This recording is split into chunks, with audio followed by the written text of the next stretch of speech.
Ajaanib.com.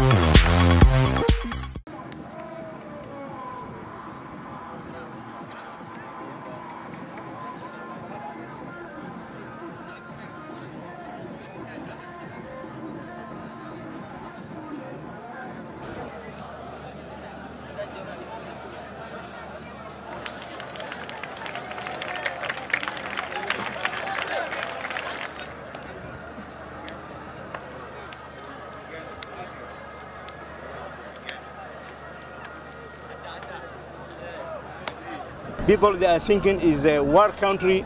They are thinking there is no stability. They are thinking there is no and good government like that. That's what they think.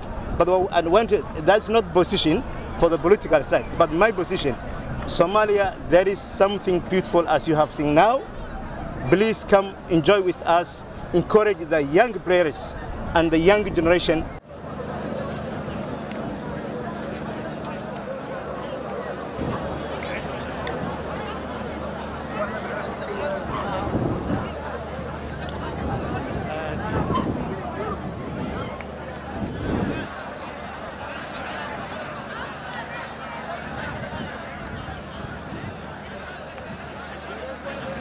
أمريكان فريق من هذا قد كده شاك حكومة أمريكان يا ريال عيولا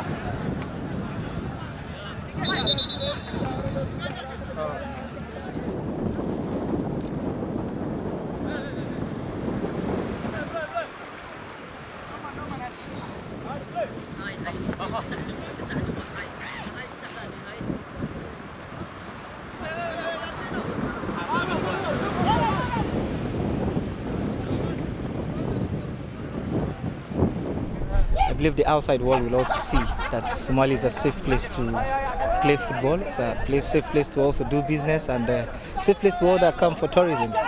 So yes, it's a good thing to be here. Yeah, it's a good thing to be here, and I also want other people out there to know that Somalia is a safe place. They can come and improve the football. Yeah, it's still growing, but the more people come, the more they get to understand that football is something that brings people together. Things will change and their football will go higher by the day.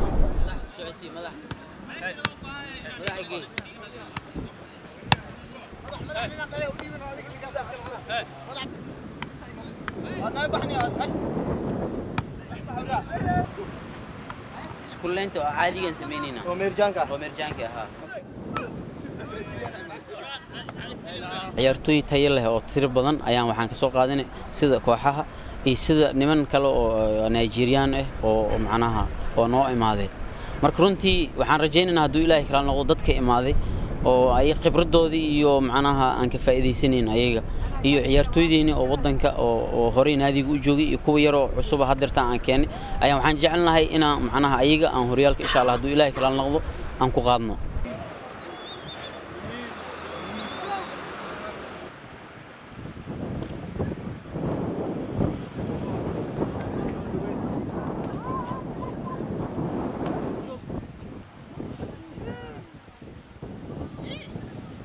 والله أنا أنكفر حسناي مدام عيرتوي أن أجنبي ودن كين كدرسين مدام يمدان وحن ديار وأنا والله لين إنا سولي بينو إن أنقرب سينو أنكفايد سنو وحي فكرة هايان أنا جن وحي عندنا فكرة دا إنا كساعدينو وأن سينو وأنا كفر حسناي مدام ودن كين ونبات هلي أو عيرتوي بروفيشنال إيمانايان sidoo kale anaga waxaan rajaynaynaa in wadamadaas kala professional ka naqan haduu Ilaahay meedin si aan isku dhaafno soo wadankeena nabad noqdo insha Allah